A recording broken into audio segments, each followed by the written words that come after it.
성부와 성자와 성령의 이름으로 주님 어느덧 12번째 주간을 맞이했습니다. 저희 모두에게 오늘 여기 참여한 모든 형제 자매에게 축복하시고 또 방에서 집에서 병원에서 함께하는 모든 이에게도 주님 자비를 베푸소서. 바다의 별 성모님 저희를 위하여 빌어주소서. 성부와 성자와 성령의 이름으로 아멘. 반갑습니다. 다시 뵙게 돼서 오늘 마르코복음 얼른 부지런히 끝내고 많이 없지만 마르코복음 머물려면은 그다음에 이제 루카복음으로 들어갈까 합니다. 먼저 예수님께서 이제 제자들 뽑는 얘기가 이제 1장 15절부터 이렇게 나옵니다. 15절 바로 이후에 나오는데 그런데 16절부터 나오죠. 때가 다가왔다.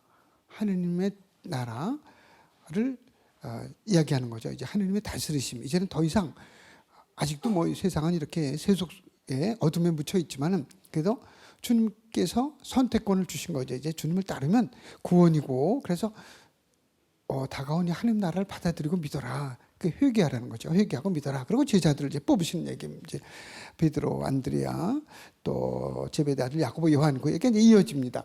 아무튼 그렇게 나오지만 결국은 여기서 말하는 제자들은 우리 모든 믿는 이들 이야기하죠. 여기 이제 8장 34절부터 37절까지 보면 예수님께서 제자들과 함께 군중을 가까이 부르시고 그들에게 말씀하셨다. 누구든지 내 뒤를 따르려면 자신을 버리고 제 십자가를 지고 나를 따라야 한다. 정녕 자기 목숨을 구하려는 사람은 목숨을 잃을 것이고 나와 복음 때문에 목숨을 잃는 사람은 목숨을 구할 것이다.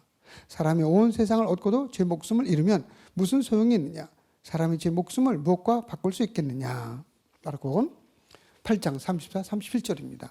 제가 먼저 언제 강의 시간에 말씀드린 대로 명랑해전에서 그랬죠. 이순신 장군이 대단한 분이에요. 그분은요. 그죠. 문인이면서 무관, 동시에 그 장군이면서도 문이 늘 일기를 쓰고 그래서 기록을 남기고 그 특별히 그 일기 속에 보면은 난중일기 쭉 보면 기가 막히죠. 우리말로 번역된 게 있으니까 원래 한문이죠. 그날 그 장군이든 자기와 함께하는 아니면 밑에 병사든 누구든지 간에 그 잘한 성과를 다 올려요.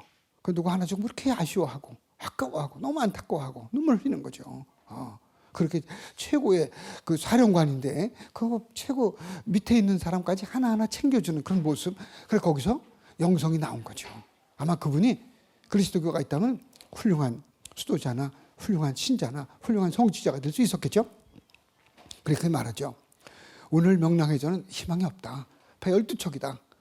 12척. 그것도 뭐 좀 현찮고 고쳐야 되고 뭐 대충 좀 수린했지만은 다 원균 장군이 다 이뤘죠. 그리고 이역기라는 사람이 가져온 게 하나 있어서 13척이다.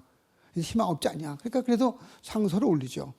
전하, 아직도 신에게는 12척화 그래서 13척이 있습니다. 합쳐서. 12척이라는 게 어디입니까? 그러니까 내가 최선을 다하겠습니다. 명랑해전에. 그리고는 이건 희망이 없는 거다. 저기 뭐 100몇십 척 엄청나고 단단한 일반 사람들은 근데 이순신 장군 몸도 아프고 병들고 다 어려운데 고통도 당했고 그러니까 그렇게 말하죠. 우리가 죽고자 하면 산다. 필사 즉생. 죽고자 하면 산다. 필생 살아난다. 그러나 필생 즉사. 우리가 살리려고 노력하면 이건 죽는 거다. 여기 예수님께서 자기 목숨을 잃는 사람 잃으려고 내놓는 사람은 목숨을 구하지만 자기 목숨을 부지하려고 애쓰는 사람은 결국은 생명을 얻지 못한다. 그 말씀이 오늘 여기에 누구든지 내 뒤를 따르지만 예수님을 따르면 자기 자신을 버리고 제 십자가를 지고 나를 따라야 한다. 정녕 자기 목숨을 구하려는 사람은 목숨을 잃을 것이고 필생 즉상 나를 구하려면 즉상 이순신 장군 말씀이죠. 그리고 나와 복음 때문에 자기 목숨을 잃는 사람은 목숨을 구할 것이다. 그러니까 필사 죽기를 위해서 죽도록 싸우면 즉생 살아난다. 그런 각오를 해가지고 명랑해전에서 그래도 당당하게 대승을 거두는 거 아닙니까? 그죠? 그리고는 먼저 말씀드렸죠. 먼저 시간에 천운 하늘 천자 하늘이 운명 지어줬다. 이건 하늘의 뜻이다. 하늘이 해준 거다. 하느님이 해주신 거다. 기가 막혀요. 아직 세례만 안 받았지. 그죠? 지금 있으면은 참 대단한 그런 혼이 살아서 요즘에 보면은 기가 막혀요. 그러니까 제2의 이순신이 막 나오는 거예요. 곳곳에 이순신, 신순신, 박순신, 최순신 그러면 그 어리 어디 가지 않습니다. 한국 먼저 시간에 11번째 시간에 말씀드렸잖아요. 제가요 한국 스위스 이런 데서 기가 막힌 우리나라 사람들은 뭐가 있어요? 머리가 좋아요, 안 좋아요? 기가 막히지. 껍데기만 좋은 게 아니라 속머리도 좋지. 근데 심성은 좋아요, 안 좋아요? 대단하지. 그렇지 않은 사람이 덜어 있을 뿐이지. 그거 갖고 너무 그럴 필요 없어요. 전체적으로 볼 때는 대단해요. 대단해요. 근데 제가 글쎄 이스라엘 저 구석에 가도 이집트 어디 가도 아니 한국 사람은 어디서 나오는지 몰라. 다 있어요, 다 있어. 근데 좀 사는 게 좀 어려워요, 안 어려워요? 그런 데 가서 얹혀 살면 다 잘 살아. 다 잘 살아요. 어디 가도 예외도 있지만 전체적으로 볼 때 그렇게 기가 막힐 수가 없어. 어느 나라 어느 구석에 가도 다 생존 저것도 이겨내고 또 머리도 머리 좋잖아요. 또 우리나라 이 나라 크기에 비해서 인구나 나라 수에 비해서 그죠? 전 이 지구가 지구에 우리나라가 0.01%인가 그렇대 한국 땅이. 그렇게 작은데도 대단하잖아요. 한국 사람 어디 가도 버티고 특히 뭐가 유명해요 우리는요? 세계적으로 단 하나밖에 없는 게 뭐예요 우리나라? 뭐라고요? 우리나라밖에 없는 한국의 최고의 자랑 중에 하나가 뭐예요? 아리랑 있고 또 뭐가 있죠? 한글이죠. 한글이죠. 제가 언제 말씀드렸나 모르겠어요. 또 들어도 괜찮아요. 제가 스위스에서 공부를 하는데 우리 교수님이 책을 한 권 주셨다니까. 언제 한번 얘기한 것 같은데 또 새로워요. 오늘은 또 어저께는 어저께고. 그래서 보니까 책이 일본말로 된 거예요. 제가 스위스에서 공부할 때 박사학위가 좀 무르익어 갈 때인데 희망이 보일 텐데 앞이 보일 때인데 일본에서 쓴 자기 글이 거기 나왔어요. 한 10가지 이제 그 단편 논문집이에요. 근데 일본에서 나왔는데 자기는 이제 그 썼다고 이제 준 거예요. 이제 거기 누가 번역을 했겠지. 글을 줬는데 제가 일본 말을 볼 수가 있어야지. 이런 건 알지. 그렇잖아. 이런 게 일본 말보다 그러면 뭐가 있죠? 돼지의 꼬리가 어떻다 이런 거 의자 이런 건 알지. 가나까나 몰라요 잘. 제대로 안 배워서. 그래서 보기 또 무슨 이제 중간중간에 나오긴 나오더라고요. 그제 아무래도 일본은 이제 한문을 갖다가 쓰니까 그래가지고 이제 이렇게 해가지고 신학적 이렇게 나오긴 나오는데 그래도 중간에 못 알아듣으니까 그냥 즉시 그랬죠. 한 3, 4초 만에 딱 이거 구약 신학에 이래가지고 이게 더듬더듬 거렸더니 그분이 즉시 교수님이 그래요. 깜짝 놀라가지고 난 벌써 눈치로 알지. 내가 일본 말을 모른다는 데에 대해서 기가 막힌 거 이 사람은. 그런 눈치는 저도 있잖아요. 머리가 아무리 디귿해도. 디귿은 뭐죠? 약간 둔한 걸 말하는 거예요. 둔한 것도. 그래도 그 정도 이제 그래서 교수님 나 일본 사람 아닙니다. 이비니타이냐 파노. 일본 사람 아닙니다. 그랬더니 야야 와이스이 안다는 거예요. I know 그 말이지. That's 와이스이. 나 알지만 그래도 어떻게 일본 대국말을 모르냐 이거예요. 우리는 그냥 옆에 그냥 저 돼지꼬리 정도 되는 줄 생각하는 거지. 그래서 이런 기회를 또 제가 놓치면 안 되잖아요. 또 언제 이 책을 한 권 선물 받아보겠어요. 그분이 못 봐서 좋지. 서양 사람도 책 선물 안 해요.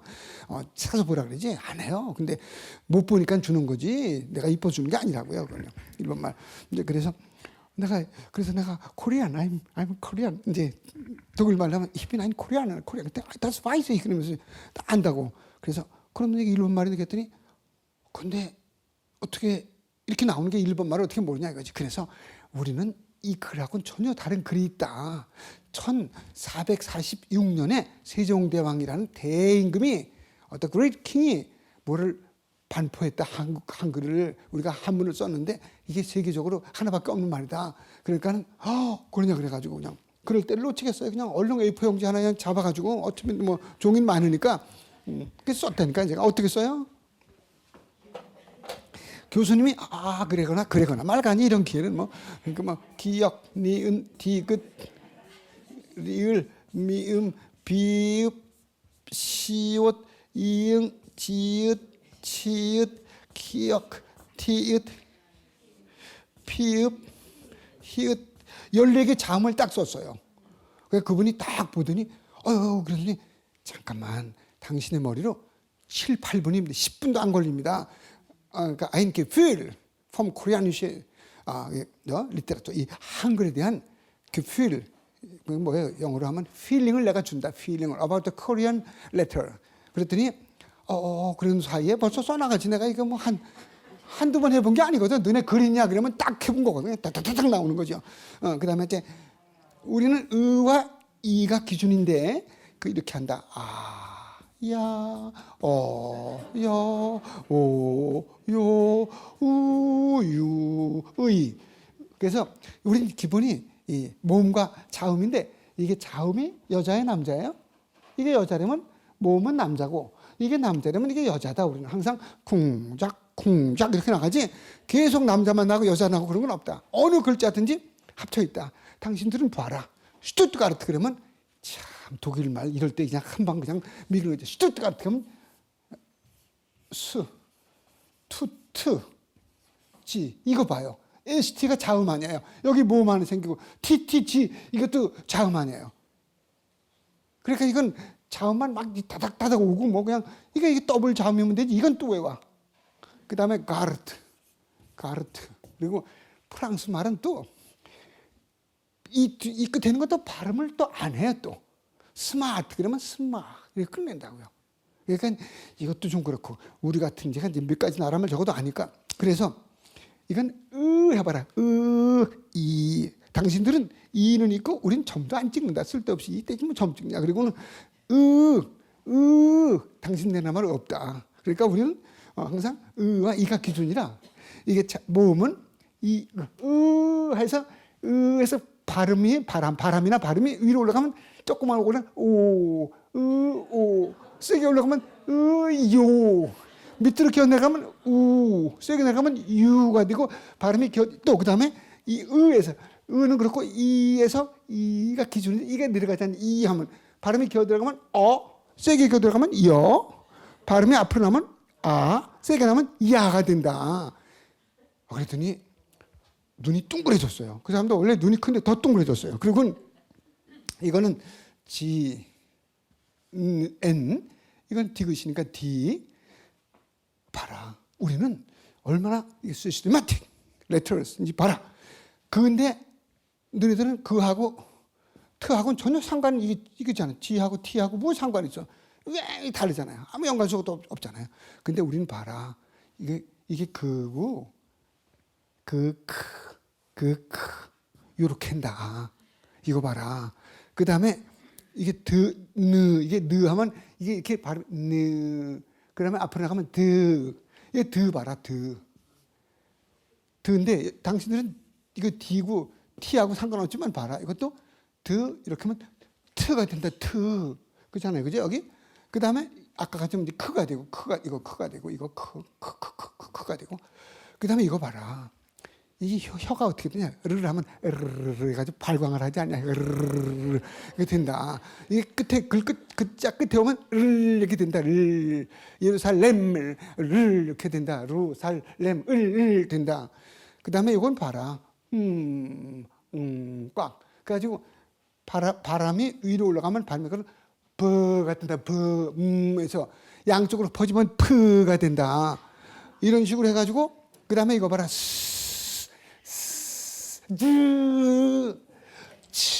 이렇게 된다. 이걸 가르쳐 줬어요. 그랬더니 뭐 아주 정색을 하고 뭐 눈도 깜빡 안 하고, 그래서 이제 가브리엘 하면 지인데 이거 모음만 쓰면, 자음만 쓰면 안 되니까 아가 여기 있다. 이건 이야. 이런 식으로 해가지고 이렇게 하니까 GA니까 G에서 그에서 금방 알아듣지. 뭐 한국말. 그러니까 서양도 아주 빨리 배웁니다. 그랬더니 교수님이 딱 이랬더니 머리를 딱 숙여요. 바터 가브리엘, 키가 1m 98이야 그이가. 딱 그러면서 바터 가브리엘, 당신 나라가 문화민족이라는 거 이제 알았다고. 그 뒤에 그거 가서 그 교수님들한테 이렇게 얘기를 해가지고 그 다음서부터 모든 교수님들이 저한테는 한국식으로 인사하더라고. 이렇게. 한동안 그래서 정말로 정말로 이거 세종대왕 덕분에. 그리고 이것 때문에 우리 문맹자가 거의 없잖아요. 금방 배워. 그러니까 이 한국 사람의 이거는 어디 가서 뭐 주고 살 수도 없어요. 근데 우리가 서로 그걸 몰라. 왜 몰라요? 우리는 왜 자꾸 다투고 싸우고 뭐 저기 뭐 여의도에서도 그러고 큰 집 있는데 그러고 뭐 이렇게 왜 그랬는지 아셔요? 제가 찾아냈어요. 그렇게 글 쓴 사람들은 어디도 없었어요. 제가 맞는지 틀린지 몰라도 상당한 부분 적어도 물론 제 탓이지 우리 민족 탓이고 남쪽 사람, 서쪽 사람, 동쪽 사람, 북쪽 사람 뭐 집안 이씨 집안, 김씨 집안, 신씨 집안 다 자기 탓이겠지만 제가 찾아낸 건 그겁니다. 적어도 1900년대에 들어오면 우리 민족이 뭐 좀 약하고 뭐 저 당파 싸움 뭐 이런 것도 다 있었겠지만 그래도 우리끼리 살아가겠다는데 자꾸 쳐들어와. 그 전에 뭐 오랑캐라 해가지고 뭐 원나라지 원나라 송명 원청 그죠 송나라 다음에 명나라가 징기스칸 거 아니야 그죠 뭐 몽골에 쳐들어와가지고 30년 동안 강화가 도망가게 만들고 임금도 그리고는 또 계속 뭐 조공달나라가 명나라에서도 글쎄 20몇 살짜리 아가씨를 데려다가 40몇 살짜리 돌려보냈대잖아 이게. 그 중국이 나쁜 짓 많이 했어요. 우리 신씨가 중국서 왔지만 나 중국 잘 안 가려고 그래요. 여담이고 아무튼 근데 또 1900년대 말 1910년에 일본하고 뭐 몇 사람이 해가지고 그냥 강제로 했지 뭐 한 사람은 안 좋은 거지만 하여튼간에 정치가들이 그 일본이 와서 해갖고 다른 건 몰라요. 어릴 때부터 많이 들었어 어르신들한테. 뭘 들었냐면 쇠붙이를 다 대동아 전쟁이라 해갖고 2차 대전 때 쇠붙이를 다 가져오라 그랬대요. 그래서 뭐 강당에 있던 종 뭐 우리 거긴 강당은 거기는 없었지만 옆 동네도 다 종 가운데 뭐죠 종 비읍 리을 종 비읍 이은가 그때 뛰어가라 그래 뛰어갖다 주고 뭐 쇠는 다 큰 건 못 가지고 이걸 띄워주고 아니 그리고 뭐 무슨 쇠든지 그러고 거짓말해야 돼요. 언제가 조금 제가 말씀드렸는데 할아버지 할머니 생신날 좀 일제시대 때 살았으니까 어머니 시집 와갖고도 좀 맛있는 거 한 끼 해드리려고 쌀을 한 반말 정도 쌀이 교회잖아요. 이제 별을 어떻게 했겠지 이제 쌀을 오래 못 두니까 땅에다 이만큼 한 11월 달 그때 땅 파기도 힘든데 한 1m쯤 깊이 파가지고 이렇게 묻었다가 그다음 꺼내 먹으려고 그러면 일본 사람들이 와가지고 꾹꾹 찔러봐가지고 저 산에 갖다 묻지라니까 죄다 가져가는 거지. 한국 사람 앞세워가지고 찔러봐라 그래가지고 다 파갖고 그냥 그것도 그냥 보리밥 뭐 죽이나 이런 거 먹고 그래서 우리가 도토리 그 묵 같은 게 발달한 거지. 먹을 게 없으니까 그런 걸 안 가져가니까. 그러니까 거짓말. 쇠를 있어도 없다 그래야 빨리 망해야 되니까 일본이 쇠도 있어도 없다 그래야 되고 그때부터 거짓말해야 잘 사는 거예요. 그러니까 쌀도 걷다 숨겨놓고 안 숨겼다 그러고 밥도 뭐 이런 식으로 해야 그러니까 이게 35년 6년 동안을 그렇게 했잖아요. 그러니까 그게 역사적으로 계속 싸우고 다투고 남나라가 쳐들어오고 우리끼리 살겠다는데 근데 우리는 그래도 그렇게 버틴 게 뭐죠? 말인 것 같아요. 말. 글은 없었지. 글은 1446년 그때 후민정음 반표한 뒤에도 한참 신하들하고 궁중에서는 세종 임금만 그렇게 애를 썼지 시편들 학자들하고 다 그냥 한자만 쓴 거지. 4대 사상 중국 사상이라 이게 한글 이게 뭐냐 그랬는데 경기민원이 뭐니 서민층에서 서민이 대단한 거예요. 서민층에서 노래도 가사도 저도 부르고 이러면서 한글이 이제 온 거죠. 그 전에 다 한문. 그러니까 세종대왕님이 후임정음에서 그래요. 반포하면서 나라 말이 글과 달라. 그런 한문을 쓰면서 말은 우리말이 지금 하는 말이란 말이야. 빗자루 근데 한문으로 빗자루가 없으니까 뭐라고 썼는지 몰라요. 해야 되고 막 이러니까 옛날에는 베드로라고 베드 이런 게 없잖아요. 한문에 베드로 그러니까 백달호 이렇게 썼다고 백달호. 한자로 써가지고 도미니카 그러니까 도민고 길도자에서다 이렇게 썼다고요. 가브리엘을 가별 제가 가별 옛날에 딱 한문자리 이렇게 썼다고요. 그게 뭐 1900년대까지 왔지만 그래도 계속해서 한글은 한글대로 내려온 거죠. 그러니까 우리 중요한 거는 우리 글은 1446년에부터 이제 한 500년 좀 넘었지만 이렇게 오지만은 말이 한국말이야 다. 그러니까 우리는 다른 민족하고 섞여도 이런 나라가 거의 없어요. 약간의 사투리는 있어도 전국이 다 한국 같은 한글은 나중에 오고 우리말을 쓰는 거죠. 이게 그러니까 우리 민족이에요. 또 다른 나라 좀 섞여도 다 우리 민족과 동화돼 가지고 그리고 여기는 한국의 그 얼이 흘러요. 얼이 흐르고 또 세계적으로 볼 때 이렇게 섬이 많은 나라가 없어요. 그 서해안에도 섬 많고 남해안에도 많고 그리고는 또 우리나라에 왔는데 우리 엄마들이 얼마나 진지해요. 우리 용현우동 성당만 해도 비읍이 뭐죠? 비읍 그렇지 보배지. 다 보배 하나하나 트레저 아주 보배 보화 천상의 보화를 만나는 거예요. 특별히 매일 미사 월요일 같은 데 보면 대개 한 50명이 오시는데 아침에 50명 50명 대단하지. 어떤 데는 여기 사르트 바우로 수녀님들 10분 오시면 한 60명 이렇게 월요일 날 보면요. 월요일 날 미사 한대니까 참 그 영성 대단해요. 감사하고 이렇게 우리 민족이 아주 대단하다. 영성도 뛰어나고 지금 살기가 얼마나 힘들어요. 밖에 얼마나 힘들어. 그런데도 꾸려가잖아요. 우린 꾸려갑니다. 한국은 무너지지 않습니다. 우리나라는 주님께서 보호해 주시고 성모님께서 전구 은혜 우리를 위해서 기도해 주시는 것도 있지만 우리가 조금만 더 가까이 이제는 아주 가장 어려운 위기는 그게 좋은 기회라고도 하잖아요. 혹이라고도 하잖아요. 그죠? 그러니까 우리가 지금 우리 신자분 한 분 한 분들이 아주 중요하고 오염돼 가고 교황님 말씀대로 아직은 늦지 않았다. 아직은. 그러니까 우리 한국 사람들은요.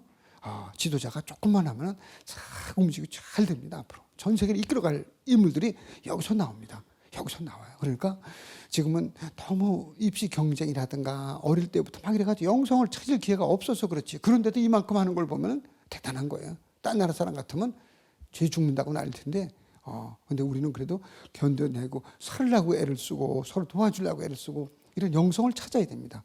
저는 그 모습을 보고 제가 눈 감기 전에 세상 떠나기 전에 우리 대단하다. 우리 민족 그리고 한 분 한 분한테 제가 입은 은혜도 엄청나다. 그런 거 전하려고 나온 겁니다. 저는 무슨 제가 특별한 재주 있는 건 아닌데 그래서 마르코 복음사가도 우리한테 이렇게 자기를 내놓으려고 하면 결국 얻는 거다. 예수님이 그래서 예수님의 아주 전적인 그런 헌신이죠. 십자가의 죽음으로써 온 인류를 구원하신 그런 모습. 그리고 또 하나 보자고요. 앞을 못 보면서 태어난 사람 있죠. 그리고 그 소경이라고 옛날에 말했는데 지금 그런 말도 조금은 거칠다. 그래서 눈머니 앞을 못 보는 이렇게 이제 번역을 했습니다. 8장 22절부터 26절에 보면은 어떤 사람이 예수님께 와서 이제 한번 보자고요. 마르코복음 8장 앞을 못 보니까 좀 이제 보고 싶어 가지고 예수님을 이제 8장 벳사이다의 눈머니를 고치시다. 벳사이다로 가셨는데 사람들이 눈머니를 예수님께 데리고 와서 아주 눈이 꽉 모른 거죠. 그래서 예수님께 데리고 와서 그에게 손을 대주십사고 청하였다. 그분께서는 23절에 8장 23절 그 눈머니에 손을 잡아 마을 밖으로 데리고 나가셔서 그의 두 눈에 침을 바르시고 그에게 손을 얹으신 다음 무엇이 보이느냐고 물으셨다. 그는 앞을 쳐다보며 사람들이 보입니다. 그런데 걸어다니는 나무처럼 보입니다. 그러니까 덜 보이는 거지. 나무처럼 이렇게 나무처럼 사람 완전히 사람으로 남성 여성 몇 살 같이 보인다 이래야 되는데 표정이 어떻다 이래야 되는데 그냥 나무처럼 보이고 대충 이렇게 뿌옇게 보이는 거예요. 그러니까 예수님이 다 고쳐주셨어요? 조금 고쳐주셨어요? 아직은 아주 다는 아니지? 좀 아직은 좀 더 우리가 병원에 가면 치료받으러 가면 하루에 안 되잖아요. 어떤 건 다음 주 가고 항암도 2번, 3번, 7번도 하고 하는데 그래서 그분께서는 이제 무엇이 보이냐 그랬더니 걸어다니는 나무처럼 뭐가 보인다. 그러니까 다시 그의 두 눈에 손을 얹으시니 아까는 이렇게 침을 발라가지고 이렇게 하셨는데 지금은 다 손을 얹으셨다 그랬어요. 그러니까 1차 치유가 끝나고 2차 항암이 들어간 거예요. 예를 들면요. 아니죠. 2차 또 눈을 대셨대. 아까는 침 발라갖고 전 이런 게 재밌어요. 성삼 예수님이 침을 어떻게 발랐을까? 나도 지금 예수님 오시면 침 좀 한번 발라달라고 싶은데 아무튼 재밌어요. 이런 거예요. 성서를 그렇게 있는 대로 보면 더 재밌습니다. 신학적으로는 둘째 쳐놓고 두 번째는 그냥 대셨대. 아까 침이 덜 말랐나 보죠 여기. 이렇게 대셨니까 그리고 이제 2차 치유가 2차 항암제가 이제 끝난 겁니다. 예를 들면 그러니까 그분께서 그가 다시 그의 두 눈에 손 얹으시니 그가 똑똑히 보게 되었다. 이제 물어보시기 똑똑히 보게 됐다. 잘 보입니다. 그랬겠죠. 그런 시력이 회복되어 모든 것을 뚜렷이 보게 된 것이다. 예수님께서는 그를 집으로 보내시면서 저 마을은 들어가지 마라. 이제 하고 이렇게 말씀하셨다. 근데 이제 이렇게 한번 우리가 뭐를 기도를 하거나 또 한번 어떤 치유가 일어나도 그것이 어떤 데 부족할 수가 있다. 말씀드린 대로 2차, 3차 지속적으로. 그래서 이런 거를 단계적인 치유라고 합니다. 우리가 기도할 때도 9일 기도 한 번 했는데 안 됐어. 2번 했는데 안 됐어. 그걸로 끝나지 말고. 그리고 어떤 때는 기도하다가 안 될 수도 있어요. 그걸. 그러면서 그때 깨닫는 거지. 바울 사도가 고린도 2서에서 그렇게 얘기합니다. 내가 3번이나 기도했다. 그러니까 3번이나 기도했다는 건 하루 저녁에 3번 한 건 아닐 거고 9일 기도를 했든지 한 달에 한 번을 했든지 계속해서 이렇게 했는데도 너무 가시 찌는 거 좀 아팠다. 그래서 이거는 나에게 주신 보석이고 이걸 통해서 내가 더 성덕의 길을 가라고 하시는 건가 이렇게 받아들입니다. 어떤 때는 이제 그런 것도 나 젊어지라고 여기 저 주름 없어지라고 기도 이런 건 잘 안 될 겁니다. 막 이런 거는 해도 이제 깨우침이 오겠죠. 아, 나이가 들면 그게 문제가 아니라 마음이 더 젊어질 수 있으면 되지 않냐. 마음의 주름을 없애면 이런 식으로 이제 깨우침이 올 수 있는 거죠. 그리고 그 다음에 또 그 소경치유, 이 소경 앞을 못 보는 사람을 보게 해주셨다는 거는 깨달음이니까 의미가 깊습니다. 그냥 육체적인 것뿐 아니라 주님을 알아뵙게 되는 새로운 자기 배우자를 새롭게 바라보는 그 깨우침이에요. 27년 동안 혼인 생활했어도 40년을 했어도 아직 모를 수 있는데 그때부터 여태까지 응어리진 게 다 무너내릴 수도 있습니다. 그 말 한마디에 어떤 때는 그러니까 여기서 그런 걸 얘기하는 거죠. 단계적인 치유인데 10장에 보면 또 치유가 나와요. 앞 못 보는 여기 보면 예리코에서 눈먼지를 고치시다. 그래서 10장 46절 10장 저 끝인데 예리코에 들어가시는데 제자들과 많은 군중이 예리코를 떠나실 때 티메오의 아들 바르티메오라는 눈먼 거지가 길에 앉아 눈멀고 정말 어려운 사람이 거지가 나자렛 사람 예수님이 지나가신다는 소리를 듣고 뭐라 그래요? 다윗의 자손 예수님 저에게 자비를 베풀어 주십시오. 저에게 자비를 베풀어 주시고 막 소리를 그냥 꽥꽥 질러요. 소리 꽥꽥 지르는 게 예수님 들어요 못 들어요? 예수님이 여기 보면 이렇게 말했어요. 다윗 예수 엘레손메 그랬어요. 엘레손메 그건 이제 퀴리 엘레손 할 때 그 부르시는 겁니다. 자비를 베풀어 주십시오. 불쌍히 여겨 주십시오. 소리 꽥 질러요. 막 질러요. 그러니까 사람들이 뭐라 그래요? 사람들이 그래서 많은 이가 그에게 잠자코 있으라고 꾸짖었다. 뭐라고 꾸짖었겠어요? 조용히 해라 그러면서 뭐라 그랬겠어요? 너는 앞도 못 보니까 죄인이다. 그렇게 이제 취급하는 거죠. 그 너는 공동체에도 못 간다. 회당에도 못 들어가요. 그런 사람은 아주 그냥 날 때부터 죄인으로 취급하는 거예요. 이건 뭐가 잘못됐다. 그래갖고 저리 가라고 입 다물고 있어. 뭐 이런 거죠. 그런데 그 사람은 포기 안 해요.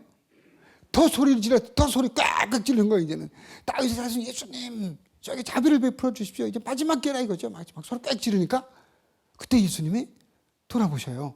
누가 나를 부른다. 누가 나를 부른다. 그러니까 그러면서 데리고 오라고 그래. 데리고 오라고. 저 사람 이리 데리고 오라고 그러니까 가서 사람들이 저분이 당신을 부른다 알려줘요. 그러니까 눈먼 사람이 웃두리를 벗어놓고 막 급하게 막 예수님한테 막 뛰어갑니다. 응? 막 뛰어가니까 이제 예수님께서 걸음 멈추시고 그를 불러오너라 하셨다. 사람들이 그를 부르면 용기를 내어라. 일어나게. 그래서 당신을 부르시네. 예수님께서 당신을 부르시네 하니까 그가 겉옷을 벗어 던지고 벌떡 일어나 예수님께 갔다. 예수님께서 내가 너에게 무엇을 해주기를 바라냐. 예수님께서는 그 물으시니 그가 제가 다시 볼 수 있게 해주십시오 하였다. 아마 보던 사람인지 모르겠어요. 일단은 지금은 전혀 못 봐요. 그에게 가거라. 네 믿음이 너를 구원하였다 하고 이르시니 그가 곧 다시 보게 되었다. 그리고 예수님을 따라 길을 나섰다. 그러니까 여기서 중요한 거는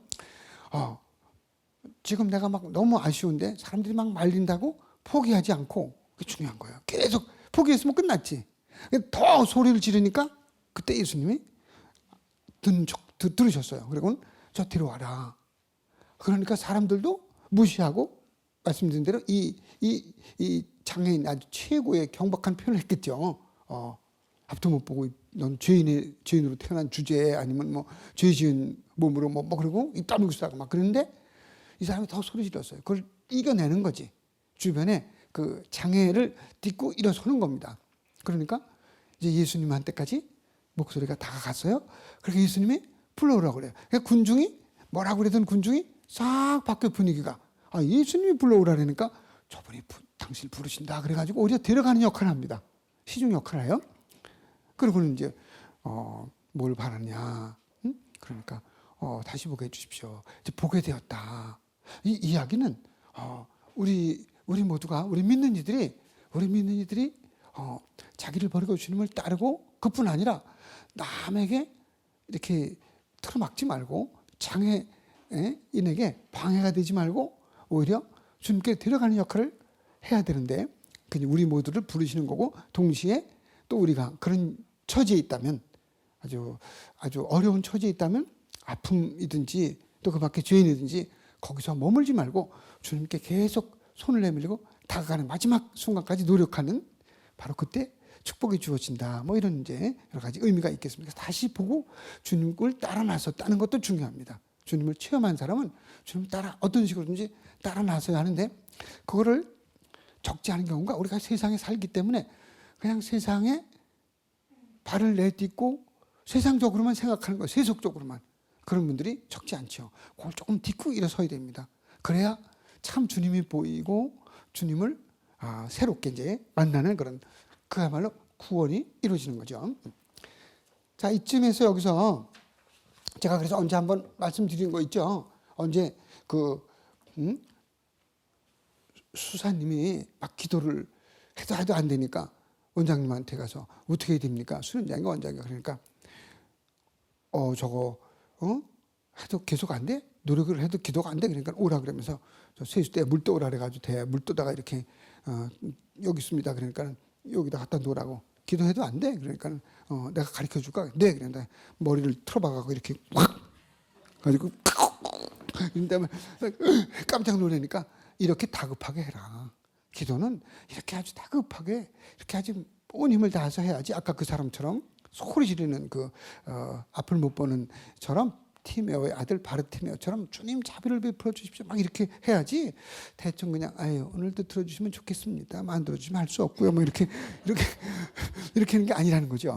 그래서 끝까지 주님께 모든 것을 버리고 모든 것을 내려놓고 주님을 만나러 가는 그런 기도할 때 이제 주님을 만나게 되는 체험을 하는 거죠. 자, 이제 그렇게 해놓고 이제 루카복음. 네, 루카복음은 우선 제일 길어요. 마태복음은 28장까지 있어요. 루카복음은 24장까지 있고 어떤 게 더 길어요? 장으로 볼 때는 마태오가 더 길어요. 28장까지 있으니까. 근데 길이는 루카가 훨씬 더 깁니다.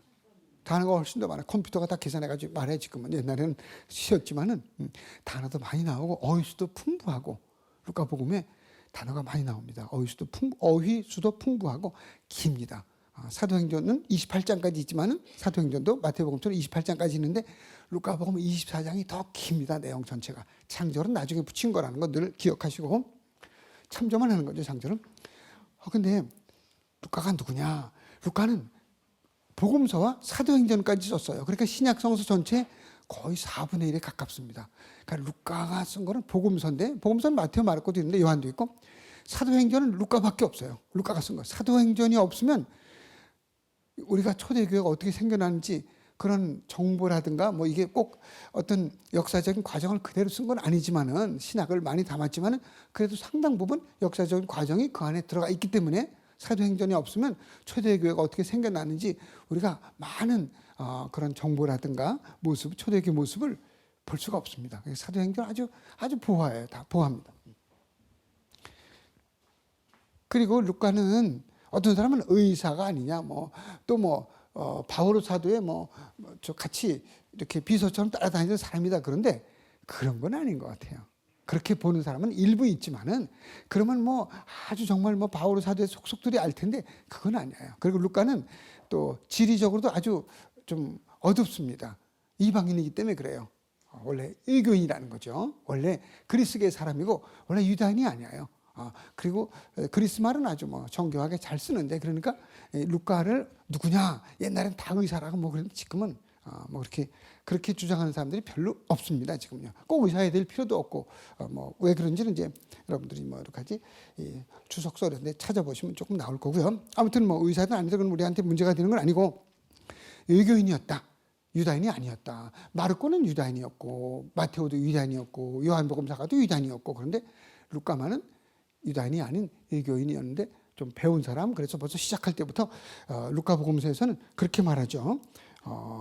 뭐라 하냐면 테오필로님 이렇게 누구에게 헌정한다. 그런 아주 문학적인 그런 양식까지도 아주 잘 갖추고 있습니다. 그리고 어휘도 풍부하고 루카복음서의 특징은 무엇보다도 목적지가 뚜렷합니다. 예수님이 태어나신 곳은 어디죠? 베틀레헴에서 베틀레헴. 그 얘기가 있고 베틀레헴에서부터 태어나셔서 베틀레헴. 베틀이라고 썼죠 아마? 레헴. 베틀레헴에서 태어나셔요. 베틀레헴에서 태어나셔서 빵의 집이라고 올라가 베튼 집이고 레헴 빵. 그리고는 예루살렘.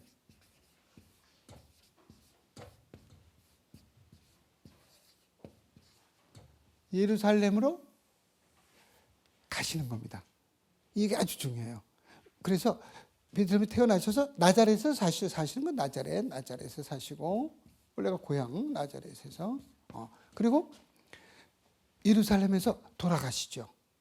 예수님의 지상 목적지 가야 할 목적지는 예루살렘입니다. 그 예루살렘에 가셔서 왜냐하면 중요한 게 베틀레헴은 다윗의 고향이에요. 다윗의 고향이 베틀레헴입니다. 거기서 태어나고 고향이 베틀레헴. 그러니까 예수님 다윗의 후손으로 오시는 걸 강조합니다. 여기 루카복음에서는. 그리고 다윗이 나중에 예루살렘을 점령해서 거기서 한 32년 이렇게 다스리다가 세상을 떠납니다. 여기가. 수도로 정해요. 통일 왕국을 이런 거예요. 다윗 때. 그러니까 다윗의 후손으로 이걸 아주 강조합니다. 그리고 이게 복음서가 그래요. 루카복음서는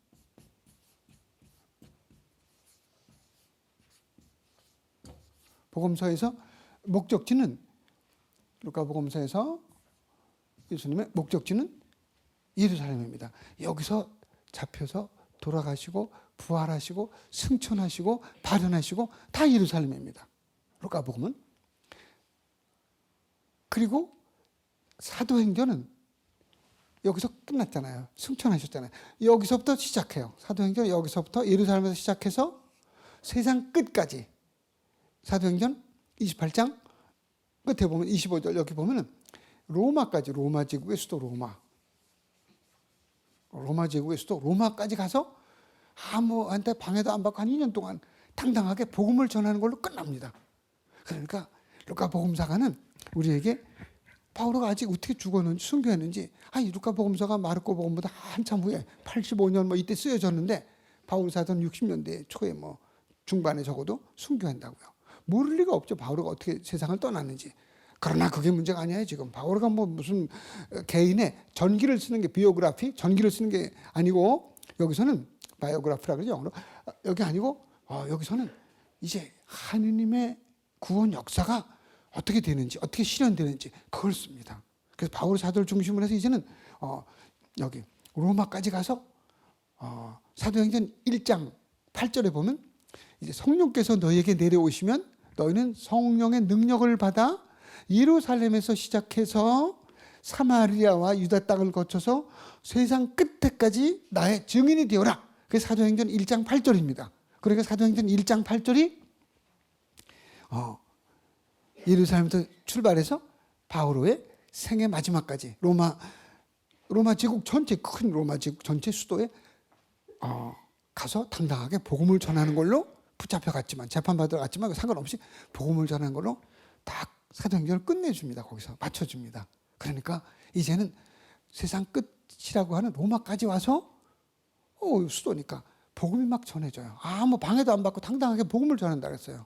심판받으러 누구한테? 가이사르 황제한테, 로마 황제한테 재판을 받으러 왔지만 상관없이 딱 이것만 생각해도 이거는 어떤 역사적인 얘기보다도 역사를 바탕에 깔고 있지만은 그 안에서 어떻게 성령께서 이끌어 가시는가 이 교회를 그걸 그대로 전해줍니다. 그래서 이 복음서마다 다 특징이 있지만 이 루카는 이 사도행전까지 우리에게 전해준다는 점에서 정말 너무너무 감사하고 또 이런 거 하느님의 뜻이 여기 이렇게 담겨서 빛나지 않는가 생각을 합니다. 그래서 예루살렘이 이제 목적지고 그 다음에 다른 어느 복음사보다도 두 번째로 예루살렘 도성에 아주 큰 의미를 둔다. 그래서 예루살렘이라는 얘기가 13장 22절, 33절, 17장, 11절 쭉 나옵니다. 그리고 또 세 번째는 루카는 구약 시대를 되게 성부 하느님 아버지의 이제 때로 이야기하고, 예수님 시대는 이제 성자처럼 성자 예수님의 시대고, 그 다음에 교회의 시대는 성령, 사도행전 2장 1절부터 성령께서 내려오시고 성령 강림이라 그래요. 성령 강림에서부터 이제 성령의 시대. 어떤 사람은 너무 지나치게 우리 교회가 딱 언제 시작해요? 성령 강림 때 딱 시작됐다 하면 그런데, 저는 그렇게 이렇게 수학식으로는 말씀을 드리고 싶지 않아요. 왜냐하면은 이런 과정 속에서 이렇게 된 거지. 제가 언제 생겨났냐? 꼭 태어날 때만이 아니잖아요. 엄마 아빠가 임신할 때부터, 그리고 또 우리 성당 언제 지어졌느냐? 참 어느 때느냐? 그 대답하기가 참 뭐해요. 그죠? 여기는 1991년 11월 언제 딱 나와요. 11월 이렇게. 그럼 그때 다 지어진 거냐? 그때는 준공식을 한 거지. 벌써 그 전에 몇 년 전부터 시작하고, 본당은 또 1985년에 2월에 1984년 이때 벌써 시작을 했고, 이렇게 되는 거지. 이렇게요. 그러니까 1984년 2월에 본당으로 승격이 되고, 이 집 지은 건 언제냐? 준공은 그때지만 몇 년이 걸렸고, 이렇게 복잡하게 되는 거지. 박사학위 장식 언제 받았어요? 1989년 여름에 2월 10며칠 날. 그때는 막 화려하게 사람들이 와서 빵빠레 울려줘? 안 울려줘요? 8, 9년 공부하고 애썼다고? 우리나라는 그렇게 울리자. 우리나라는 뭐 이렇게 쓰고 입고 하잖아요. 거기는 없어요. 그냥 학장하고, 데카나시라 학장하고, 교수님하고, 그래가지고, 그래도 오렌지 주스 한 잔 마셨어요, 방에서. 근데 저만 그랬어요? 다 그래요. 다 그래요. 유럽엔 그래요. 그리고 이제 발표할 때, 신문에도 나오고 그러죠. 신문에. 한국과 어떤 주제로 발표한다. 올 사람 알아. 공개 강좌야, 공개 강좌. 내가 30분 동안 발표하고 막 질문해요. 그럼 질문하면 막 힘들어, 안 힘들어요? 뭘 힘들어요? 여태까지 얘기한 것 같고 하는데, 아는 대로 얘기하고, 내 생각이 어떻고 것 같고 얘기하는데, 그러면. 그것도 평가해요, 물론. 그 평가해주고, 그 전에 시험 다 보고 막 이렇게 하는 거지. 그러니까, 그거 언제 꼭 됐냐, 제가 참 이런 말씀 드리긴 좀 부끄럽지만, 박사가 그러면 6월 몇칠 날 딱 됐냐? 그건 아니지. 뒤에 가는 거지. 아직도 다 됐나? 조금 뒤에 가다 죽는 거지. 이렇게. 그러니까, 우리 교회도 성령 강림, 성령께서 오시면서 힘을 얻고, 이제 좀 갇혀있던, 도망가있던, 숨어있던 제자들이 문을 열고 나와가지고 복음을 전하고 이렇게 힘을 얻게 되고, 그때부터 이제 공식적으로 막 문을 열고 이렇게 했다고는 얘기할 수 있지만은, 그전에는 그냥 없다가 그냥 그때 이렇게 교회가 새로 생겼냐? 그런 건 아닌 것 같아요. 흔히 강의하거나 그럴 때 그런 식으로 얘기하는 분들이 좀 있어서, 그건 아니다. 그리고는 예수님께서 그러잖아요. 예수님께서 뭐라 그랬어요? 성령 강림 오기도 전에 벌써 지상에 예수님께서 내가 이 성교의 교회를 세운다 그러잖아요. 마태복음 16장부터 18절에 보면은 그리고 베드로 너 천국의 열쇠를 준다 그러고, 이 교회를 아무도 지옥문이 쳐이기지 못한다 그랬잖아요. 그럼 그건 아닌가? 그 다음에 그건 아무것도 아니고 성령 강림에 그때만 이렇게 됐는가? 그러기 때문에 성령 강림 때 이제 불이 달아올라가지고 이제 준공식을 정식을 했다든가 이렇게 말하는 거하고 비교할 줄은 몰라도, 그러나 우리 교회는, 그리고 구약에는 그러면 아무것도 아닌가? 벌써 구약서부터 히브리서가 한 1장 1절부터 4절에 보면 그 옛날 옛적에는 예언자들과 많은 그 예언자들을 통해서 당신이 누구신지를 계시해 주셨지만은, 이제 새로운 시대에는 예수 그리스도 당신의 아드님을 보내주심으로써, 이렇게 그냥 보내주심으로써 점점 밝아지고 성장해 가는 거죠. 제가 언제 사람이 됐나?